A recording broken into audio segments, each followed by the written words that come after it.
So for a while now, people have been saying that basketball is going to leave the center position completely behind. I personally disagree with this, but one thing's for sure. The outlook of big men going forward is bright with guys like Chet Holmgren and Emoni Bates, but is the real future of the five already playing in college? So before I get into this, I want to ask you guys to subscribe to this channel. Thank you so much for the support, it means a lot. But watch out for our 2021 NBA mock draft video coming out next week. Alright, so you can probably already tell by the title of this video that I'm talking about Evan Mobley. I mean, this guy needs no introduction. You already know him as a top 3 ranked high school player and a ball is life superstar. His time at USC hasn't been disappointing either. He's putting up a solid 18-9 a game and is doing so while showcasing a bevy of offensive skills. Obviously, at 7 feet tall, he has no problems dominating the paint, but he's also shooting 44% from 3. He's shown great on-ball and team defense as well, and even flashes of passing skills. He does a lot of things well, so let's dissect these strengths one by one and go over how they translate into NBA success.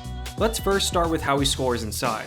You can tell that Mobley's had a lot of resources and coaching available to him in high school because his post moves are pretty refined for a 19-year-old. I anticipate that as he gets older, he will be more agile and there will be even more bite to things like his drop step. He also showcases above average touch around the rim that pours over into his shooting. And that's the thing, I could totally see him becoming a dual threat right out of college. I'm not saying he's KD or anything, but his ability inside and outside will make him a very versatile scorer. Aside from just being a catch and shoot big like Kevin Love, he also implements his ball handling well to shoot off the dribble. This ability to attack the rim off of a pump fake or a crossover reminds me of Joel Embiid. Once contact is initiated, he's strong enough to fight through it or get a shot off over opponents. It really is impressive how comfortable he is shooting pretty much everywhere in the half-court setting. His movement for a big is pretty impressive, and I don't want to speak too soon, but it could set him up to play more like a forward, at least on the offensive end, once he gets into the league. So he can score the ball efficiently and effectively, that's all good and well, but let's move on to his defense because he might also be the best shot blocker in all of college. He averages 3 blocks a game, and these aren't defensive plays that are just because he's tall. He seems to have a great feel for the game on this side of the court and can read where the ball is going to set himself up well. You can tell he's being smart about it because he's only averaging 2 fouls a game. Obviously, it's not like he's the perfect player, but I will say though, his weaknesses are by no means glaring, and I think the biggest X factor for him going forward will be his free throw shooting.